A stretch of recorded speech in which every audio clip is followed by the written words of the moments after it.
The Green Bay Packers made a gigantic trade with the Dallas Cowboys, sending away veteran defensive lineman Kenny Clark and 2 first-round picks in exchange for Micah Parsons. Micah has been one of the best defenders since he was drafted into the NFL and has made himself a household name. Parsons is known as a funny, joking, personable guy off the field and an absolute superstar athlete on the field. I can assure you, Packers fans are very happy to have landed him here. If there's any reason why you wouldn't be happy, it'd probably be about this contract. The Packers are paying a pretty sum, giving Parsons a 4-year, $188 million contract. $136 million of that is guaranteed, and that average salary balances out to be $47 million a year. In 2025, he accounts for just $9.9 million against the cap. In 2026, the number climbs to 19, and then in 2027, 26.8. But those 28 and 29 seasons are the bulk of things, with the numbers getting up to $64 and $68 million against the cap. Record deal for the Packers and Micah. For those doing the math, that is $47 million from Micah's contract and $55 from Jordan Love's. Between those two, that is $102 million a year, again, invested in just 2 players. It will be interesting to see how this Packers organization manages this as time goes on, and hopefully their internal infrastructure doesn't completely fall apart. But getting back on a more positive track, Micah Parsons is a man of many talents. Just Micah's presence is enough to shake it up and create a world of trouble on the linemen or whoever's chipping him, and or what the game plan has to look like.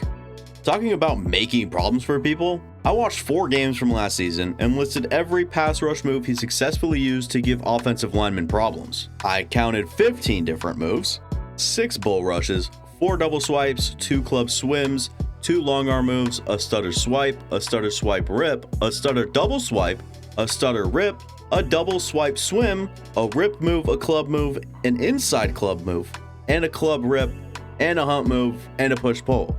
Obviously, a very diverse repertoire from Micah Parsons. When you have that sheer quantity of moves and the counters Micah does, your rush plan can be much more complete. Micah can use long arms, bull rushes, and other power moves to go through offensive linemen, but also has the speed to go around the outside of the lineman. Parsons also has the stutter moves and capabilities to work the inside shoulder. With all of that, he essentially has counters to everything he sees. Micah is lined up wide. They call this a 9 technique or a wide 9. He bull rushes wildly, and if that guard doesn't get a piece of him, that's an easy win to the quarterback. This play will be a bit more of the athletic speed rush from him opposed to the power we just watched. Luckily, he gets this jump set from Evan Neal to pair with the run fake that this offense is going with. A very simple rip move gets him around the corner with his bend and drills the quarterback, forcing an incomplete and rushed pass. Another wide alignment. The last one was speed outside. This is a really fast win inside. The initial footpath forces the overset from Neal, and Micah quickly countered inside and had lost Neal mid-rep. This may be considered an 8 technique, but still wide. You'll see Moten catch Parsons' hands at the point of attack, but luckily for Micah, he has counter moves. He uses a club swim to get past, turns the corner and chases the quarterback like the freak he is. I want to point something out real quick. Let's actually take a look at all of these plays again, but just the beginning. Really focus and watch the first couple of steps from each rush. See if you can see the similarities. First one, he goes first step inside, second step outside. Same thing in the second one, but he's facing a jump set from the tackle there, and he sets up the inside counter the same way. The last one follows the same pattern as well, just with way less of an outside step.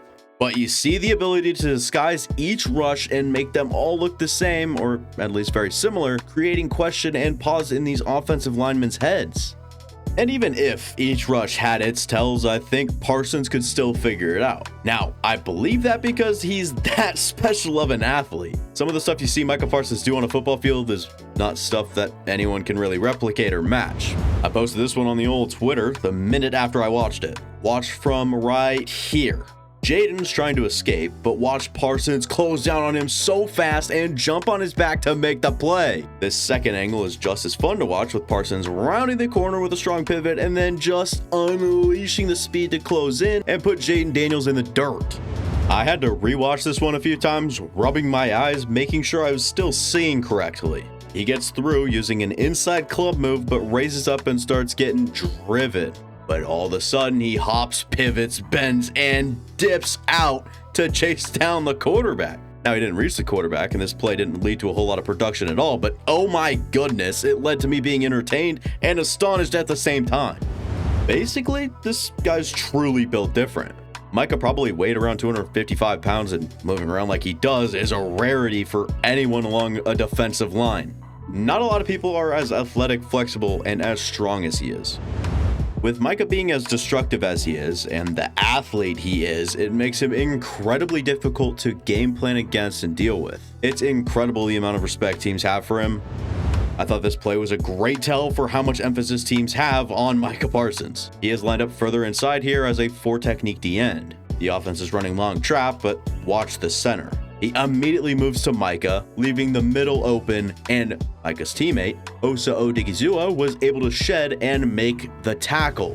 This is a little inside zone. Micah's playing in a 6-technique spot over the tight end on the play side of the run play. The Giants think 2 blocks is a good way to take care of Parsons, but the tight ends get taken for a ride and Parsons collapsed that entire side of the line. Micah's at the 7-technique spot, and watch how he ripped inside, stunting across the tackle's face, blowing the play up and forcing the runner out to his teammates. Micah really forced the running back to a bad spot and wasted a block. These are the plays that don't really show up on the stat sheet, but more on the tape. Think of it as an assist. There were actually quite a few plays where teams, mostly the Commanders, just decided they were better off leaving Micah Parsons unblocked. They made Micah the read man or the key in option plays with the running back and quarterback. The goal is to essentially freeze him in conflict and make him read the play instead of trying to designate a blocker to him and waste resources. Parsons still somehow possesses the upper hand with his athleticism in situations like these. The way he could stay back, read the play, then pounce on the decision that was made with the option element of the play. He still made good tackles, good reads, and took care of his responsibilities. Another reason Micah can be difficult to game plan for would be the alignment versatility. I watched Micah wreck plays from a wide 9 technique all the way to a stand-up backer over the center. Micah is in his 2-point stance over the center here, or technically at the 1 technique spot, but this is a great way to use him and something I'm sure the Packers have actually seen. They walk Eric Hendricks up to blitz, also bringing Maris Leafau off the edge, and that leaves 6 rushers over 5 linemen and a running back. Robinson, the running back, takes the side with 3 rushers over 2 linemen, leaving Micah Parsons alone on the poor old helpless center. You obviously see the result after a very clean stutter swipe rip.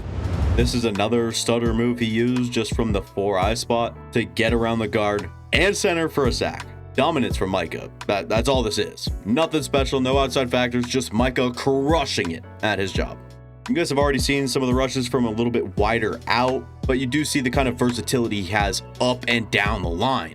As a coordinator, you have to have a plan for every one of those looks. Every time Micah lines up at 4-eye in a wide front, not even accounting linebackers, you have to have a response. Or chances are, he's winning and ruining your play and possibly your day. Micah Parsons gives this Packers defense a piece it simply hasn't had before. A game wrecker with elite versatility who can line up at nearly any spot on the front, who breaks down protections, forces offenses into bad spots, and opens up opportunities for everyone around him. Micah Parsons is a rare breed. He's a leader. He's a freak athlete. He's a technician. He's a total nightmare to deal with. And now he's a Green Bay Packer.